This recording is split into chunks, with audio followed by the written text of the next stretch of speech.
about you going to Eldorado High School with your ex-wife and hearing something about...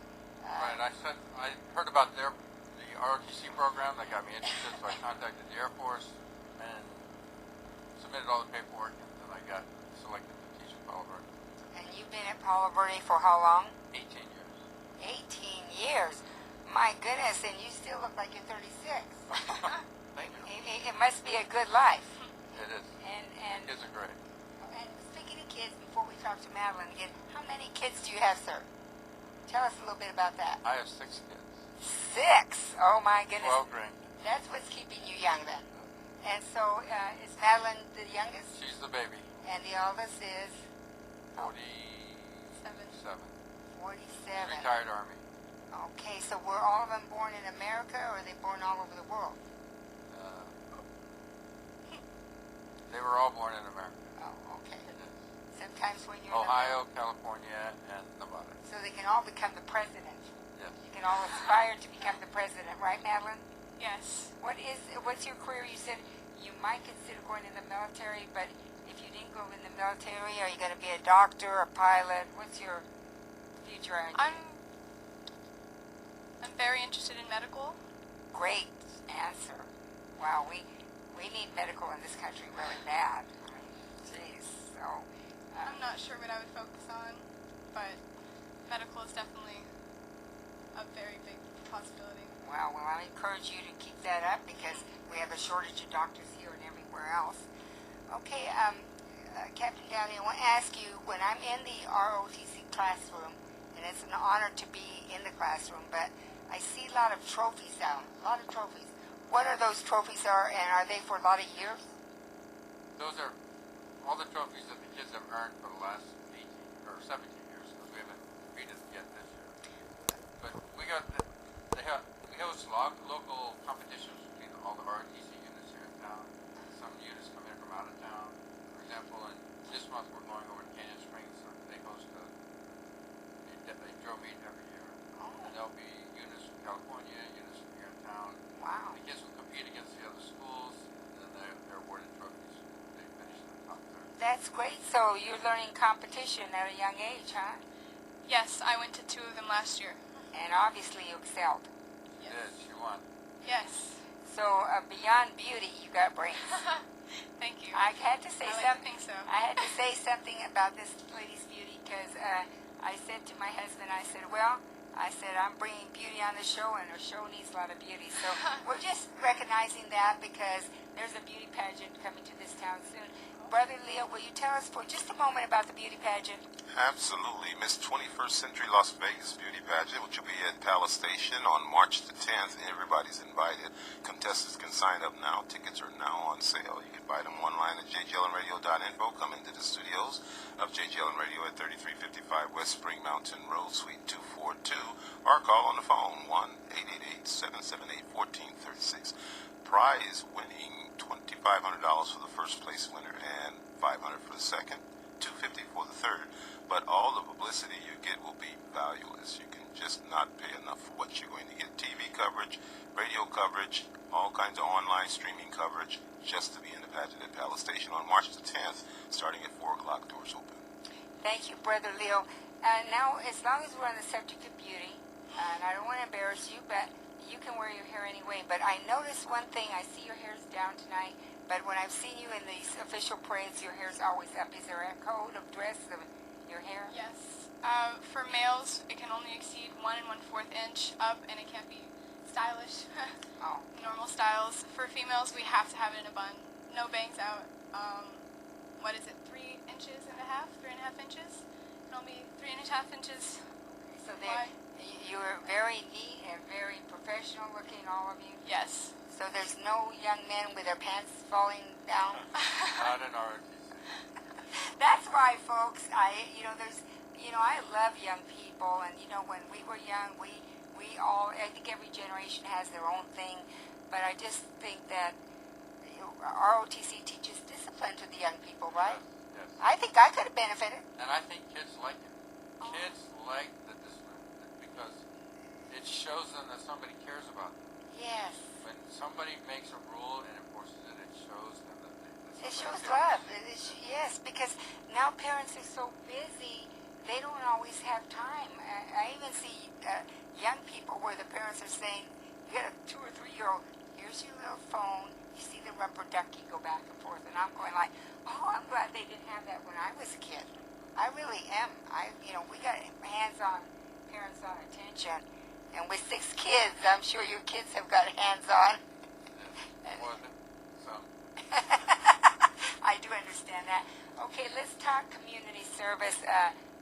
Cadet Doughty, Madeleine Doughty. Can you tell us what have you done at Palo Verde recently for community service, or what do you plan to do this year? Recently, what was the most recent one? Was it a cleanup? Food drive? We host a food drive every year, going to Free Square? No. No? The Christ Episcopal Church Food Outreach Program. Oh, yes, they have a nice one. Yes. It's kind of like there's kind of like a competition. I don't want to say it like that. It puts it a little bad, but for each flight, there's 9 different flights, and there's 8? 8 flights, okay. There's 8 flights, and there's a board in the room, in each room. I don't know if you've noticed, but it keeps track of each flight's progress, kind of. Progress, kind of. You're doing fine.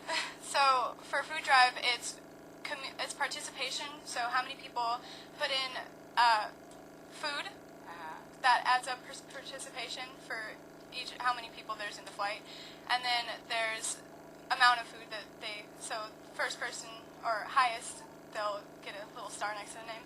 Oh, well, no, I think healthy competition is good. Don't you think so? I mean, to me, competition is great, and as long as people always are encouraged to feel good about themselves. And I bet with the ROTC cadets, they lift each other up rather than put each other down. There's a lot that do lift each other up, but some people think of it as majority, yes, mostly a lot of people try to grow together. That's why sometimes there'll be about 60 people in a group, and then you'll see the 4th year group for that group is like 20 people. Those are the people that help each other grow the most. Okay. They all want to exceed. I just love it.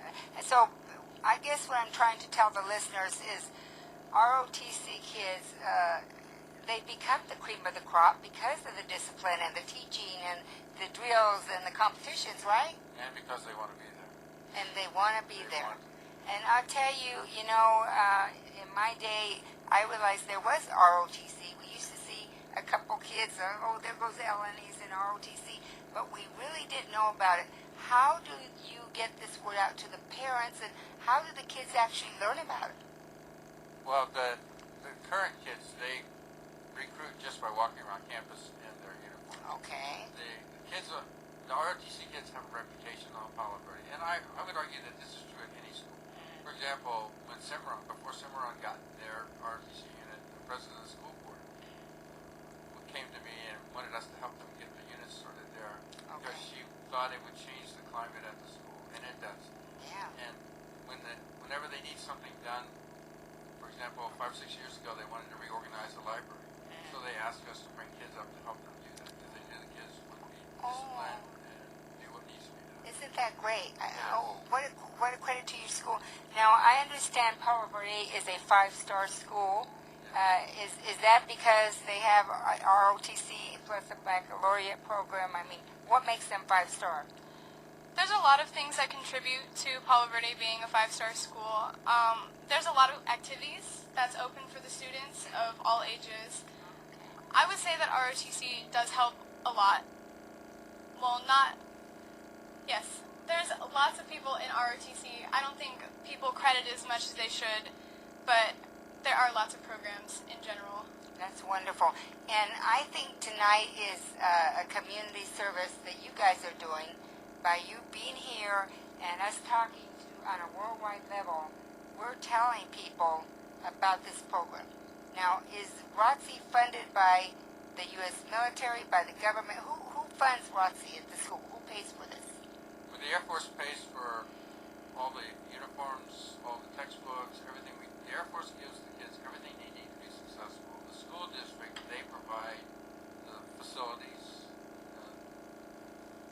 contract says they will provide us the same facilities as they would the English teacher or the geography teacher. Okay. But the Air Force, they give us money for the uniforms, textbooks. They give us a little bit of money every year for each cadet to go on field trips, to replenish uniforms, that sort of thing.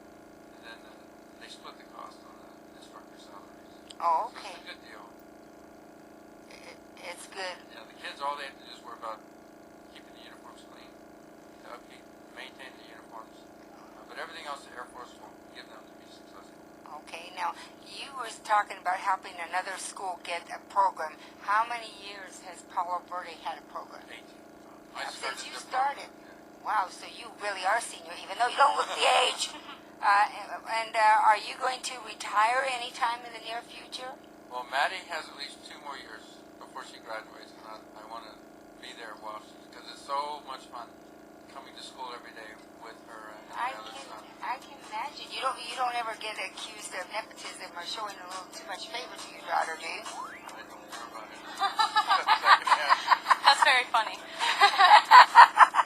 But I can see how that would be great to have, your child and the student there. You got to be so proud. I mean, you must walk on the air. And I get to see her throughout the day. Oh, Morning and lunch, every time, after school. oh, what a gift.